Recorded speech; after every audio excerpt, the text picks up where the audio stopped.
नमस्कार, मेरा नाम सौरभ शुक्ला और आप देख रहे हैं न्यूज 18। तमिलनाडु की राजनीति में एक बार फिर बड़े बयान और बड़े दावों से गरमा गई है।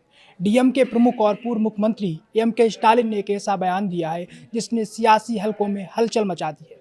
एम.के. स्टालिन ने दावा किया है कि अब नेता विजय के नेतृत्व वाली टीवी के सरकार 3 महीने भी नहीं टिक पाएगी। उन्होंने मौजूदा सरकार की अस्थिरता पर भी सवाल उठाए और डीएमके को संघर्षशील विपक्षी दल बताया है। चेन्नई में एक कार्यक्रम में पनायूर बाबू डीएमके में शामिल हुए। स्टालिन ने डीएमके कार्यकर्ताओं से एकजुट होकर काम करने का आह्वान किया, क्योंकि अब वे सत्ताधारी नहीं बल्कि विपक्षी पार्टी है। तमिलनाडु में डीएमके प्रमुख और पूर्व मुख्यमंत्री एम.के. स्टालिन ने रविवार को बड़ा दावा करते हुए कहा कि एक्टर विजय के नेतृत्व में टीवीके की सरकार 3 महीने से भी ज़्यादा टिकने वाली नहीं है। रविवार को डीएमके के विभिन्न गुटों को एकजुट करने के लिए चेन्नई के अन्ना अरवलम में एक कार्यक्रम आयोजित किया गया।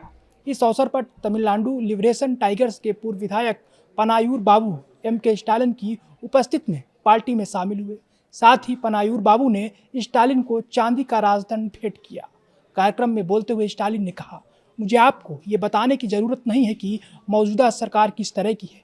जब इस सरकार ने पदभार संभाला था तब मैंने कहा था कि मैं इस सरकार के बारे में 6 महीने तक कोई बात नहीं करूँगा, लेकिन अब आशंका है कि ऐसी स्थिति उत्पन्न हो जाएगी कि हमें 6 महीने से पहले ही बात करनी पड़ेगी।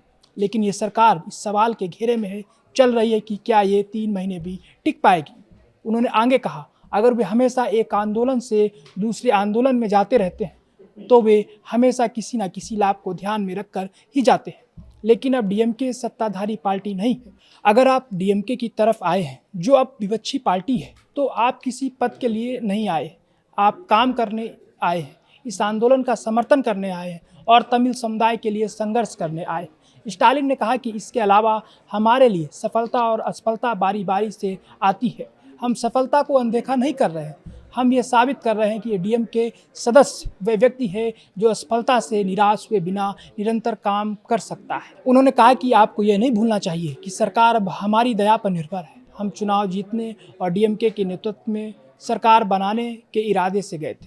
ये सरकार आज हमारे गठबंधन की पार्टियों की दया पर चल रही है। जब हम आए तो उन गठबंधन पार्टियों के नेताओं ने कहा कि वे हमारे गठबंधन पार्टी के नेता को बताने आए हैं। उन्होंने कहा कि आप उनके पास जाइए, ये आपकी मर्जी है। मैंने उन्हें इस आधार पर भेजा था कि तमिलनाडु में राष्ट्रपति शासन नहीं आना चाहिए।